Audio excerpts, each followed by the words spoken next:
aqui na Clínica Múltipla. Viemos conversar mais um pouquinho com o Dr. Dreyfus. Na outra vez não deu para fazer todas as perguntas, né, que o pessoal perguntou. Então nós voltamos hoje aqui para conversar mais um pouquinho com ele. Vem com a gente. Doutor, voltamos aqui com mais algumas dúvidas do pessoal que nos segue, que nos assiste. E nós vamos começar com uma pergunta da Zenaide. Ela quer saber se ela trouxer uma foto de alguma pessoa que ela acha bonito, se o senhor consegue deixar ela parecida à feição ou corporal. Na verdade, esse é um grande problema da cirurgia plástica, né? Os pacientes trazerem uma foto de um determinado artista ou de uma modelo que seja, procurando um resultado semelhante. Na verdade, isso é muito motivo de frustração, porque o ideal, eu acredito que a cirurgia plástica que é bem feita é aquela que procura adequar uma determinada parte do corpo da paciente ao corpo da paciente. Então, nada de errado em trazer uma foto, olha, eu quero um nariz semelhante a esse, sim, mas cabe a nós cirurgiões plásticos orientar a paciente a falar, olha, ok, mas talvez isso aqui seja mais interessante para você. Aproveitando inclusive esse comentário, essa pergunta, a gente dispõe de equipamentos para isso, né? Nós temos na nossa clínica um equipamento que permite simular resultados de cirurgia, justamente para poder, às vezes, desmistificar um pouquinho essa questão de resultado de cirurgia e mostrar para a paciente o que de repente é mais interessante para ela. Esse aparelho, ele mostra o mais próximo que ela vai ficar depois da cirurgia? Exatamente, para diversas áreas do corpo. Então, mama, nariz. A gente consegue, através de uma geração de uma imagem tridimensional, que pode ser girada em tempo real, mostrar para ela, né? Olha, o seu nariz a gente pode fazer dessa forma ou dessa forma.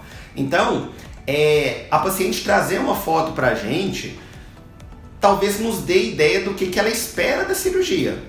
Aí cabe a nós realmente pegar essa informação, filtrar e mostrar para ela o que a gente pode fazer por ela. Quais são os conselhos que você dá para uma pessoa que faz qualquer tipo de cirurgia? O cuidado que ela tem que ter, o repouso que ela tem que ter após cirurgia? Sim, o primeiro conselho é escute o seu cirurgião acima de tudo. Porque é muito comum a paciente procurar na internet, ouvir da amiga que fez alguma coisa diferente. O repouso, ele é relativo, porque a gente visa muito a profilaxia de trombose. Então, de forma nenhuma a paciente é orientada em ficar restrita numa cama. Ela é encorajada a caminhar desde o primeiro dia. Isso, logicamente, varia de cirurgia para cirurgia, mas em todas elas, a paciente ela pode caminhar não fazendo esforço. A questão de esforço físico, como eu estou comentando, ela também varia. Então, uma cirurgia de abdômen, por exemplo, ela vai requerer um cuidado muito maior quando comparado, por exemplo, com uma autoplastia e assim por diante. Agora, cada cirurgia ela vai ter uma particularidade em relação a isso. Em relação à cirurgia, à cicatriz, por outro lado, a gente recomenda não molhar essa cicatriz por um período de 7 dias. Para evitar a contaminação da cicatriz e melhorar a qualidade dela. Mas cada caso é um caso e cada cirurgia tem recomendações específicas. Essas que eu comentei agora são realmente as recomendações mais gerais. Quais são os riscos de uma cirurgia? É importante ressaltar que nenhuma cirurgia é isenta de riscos. Alguns riscos são gerais para várias cirurgias, e alguns outros riscos são particulares para cada cirurgia específica. Então, existem riscos pequenos, como problemas relacionados à cicatriz, até riscos maiores, como necroses, trombose e até mesmo morte. E isso eu não me refiro exclusivamente à cirurgia plástica, mesmo em outras cirurgias. Como eu disse, toda cirurgia apresenta riscos. É importante, então, cabe a nós cirurgiões plásticos, primeiro, cientificar o paciente, informar o paciente dos riscos que cada cirurgia apresenta, né? Que isso é nosso papel e nossa obrigação, e orientar o paciente de modo a minimizar esses riscos. Então, profilaxia de trombose, evitar fumar um mês antes e um mês depois da cirurgia, isso é fundamental, parar de fumar no mínimo um mês antes da cirurgia, entre outras coisas, né? Então, parar de tomar S, que também aumenta risco de sangramento, que é outro risco que pode acontecer numa cirurgia. Então, cada cirurgia precisa ser bem destrinchada e elucidada para o paciente, de modo que ele saiba exatamente o que ele está fazendo.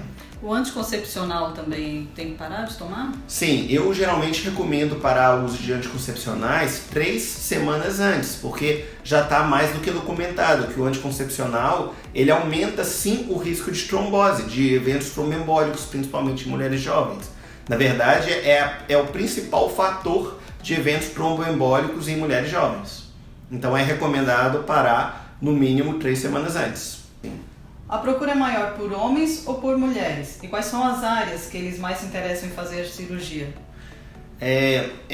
Hoje na nossa clínica, 90% da nossa clientela ainda são mulheres, né? E a grande maioria se preocupa com cirurgias de abdômen, cirurgias de mama e cirurgias de face principalmente. Já os homens, é comum contorno corporal também, às vezes a lipoaspiração, cirurgias de pálpebra principalmente, né? Que na verdade é a cirurgia que mais envelhece, que é a zona que realmente marca o envelhecimento da face. E uma zona em ascensão, que é a cirurgia de calvície. Cada vez mais nós temos recebido os pacientes interessados em fazer a cirurgia. E a gente tem tido resultados bastante interessantes. A Alessandra colocou silicone e ela se sentia bem, não tinha dor alguma. Mesmo assim, o médico dela falou para ela manter os braços para baixo nesta posição. Por quê?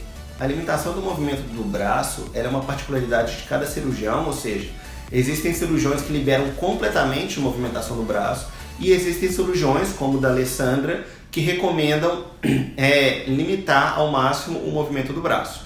A justificativa, de um modo geral, para se limitar o movimento do braço é evitar problemas na cicatriz da mama. E também o deslocamento da prótese, que é uma complicação que pode acontecer numa cirurgia de prótese e que é algo extremamente desagradável quando acontece, porque isso pode levar a uma deformidade da mama. Então, quando o cirurgião ele recomenda isso, ele está visando a essas complicações específicas. Então, mesmo que esteja bem, não está sentindo dor alguma, tem que manter a posição, que é um cuidado... Sim, eu de modo geral, eu recomendo que a paciente não erga o braço acima dos ombros. Porque nessa amplitude de movimento, dificilmente ela irá deslocar uma prótese ou tracionar a cicatriz de modo a abrir um ponto. Então, seria tranquilo, por exemplo, para a paciente lavar a cabeça ou pentear o cabelo. Mas apesar dessa recomendação, a paciente acaba limitando o movimento do braço muitas vezes por desconforto mesmo. Certo. Aproveitando que nós estamos falando de silicone, antigamente se ouvia falar que a prótese durava em torno de 10 anos. Hoje mudou alguma coisa? Isso mudou. A prótese hoje está na 5ª geração dela e a qualidade da prótese é muito alta. Isso significa que a chance dela ter alguma ruptura é muito pequena. Antigamente, os laboratórios recomendavam trocar a prótese justamente porque 70% das próteses teriam micro-rupturas depois de 10 anos. Hoje isso não ocorre. Então, aos 10 anos, é recomendado a paciente fazer um exame, que é a ressonância magnética, para ver se está tudo bem com essa prótese. Se ela não tiver nenhum sinal de ruptura, apenas acompanhar, não há necessidade de retirar. Falando de lipo, quando faz a cirurgia, a gordura pode voltar? Sim e não. Na verdade, a gordura, de um modo geral, ela pode sim aumentar quando a paciente apresenta um aumento de peso. Mas é importante falar que o aumento do volume vai ocorrer muito mais em áreas que não foram tratadas. E isso é importante, por exemplo, de uma paciente que faz uma lipoaspiração de abdômen e das costas e não controlar o peso, ela vai ter um aumento expressivo no quadril e na coxa, por exemplo. E isso pode ficar, inclusive, desproporcional. A hidrolipo, por ser feita com anestesia local, o risco dela é menor? Na verdade, a gente tende a falar que esses procedimentos que são feitos com anestesia local, eles tendem a ser até maiores o risco delas. Pelo seguinte, porque existe um limite tóxico, né, um limite de dose de anestésico que nós podemos infiltrar até atingir o limite tóxico. Esse limite é 7 a 10 miligramas por quilo de peso do paciente. Existe uma solução que fala que a gente pode até chegar a 20 a 30 no caso da tumescente, dessa hidrolipo, mas ainda assim seria arriscado, porque é uma dose muito acima do recomendado de dose. Então, assim, o paciente ele pensa em simplificar a cirurgia, de fazer hidrolipo no consultório, mas isso acaba sendo extremamente desconfortável, tanto para ele quanto para nós. Então, de um modo geral, eu recomendo fazer a lipoaspiração em ambiente hospitalar. O resultado da hidrolipo é a mesma de uma lipo normal? Em áreas pequenas, sim, né? Porque de um modo geral é uma lipoaspiração. Mas, como eu havia dito, o próprio desconforto que o paciente sente na popularmente chamada hidrolipo, que seria essa lipoaspiração realizada com anestesia local, nos limitaria, porque a gente não conseguiria lipar com toda a intensidade que a gente precisaria em determinadas áreas. Então, por esse motivo, eu prefiro a lipoaspiração convencional. Ficamos aqui com mais um programa Célebres. Doutor, muito obrigada pela participação mais uma vez. É um prazer, novamente, eu estou sempre à disposição. O doutor, para quem quiser tirar mais dúvidas, pode entrar em contato também com a Clínica Múltipla. Ele vai estar passando os contatos agora. A gente está situado na rua Antônio de Luca, 91, no 9º andar. O telefone é 3413-8700. Para mais informações, acesse o site www.clinicamultipla.com.br.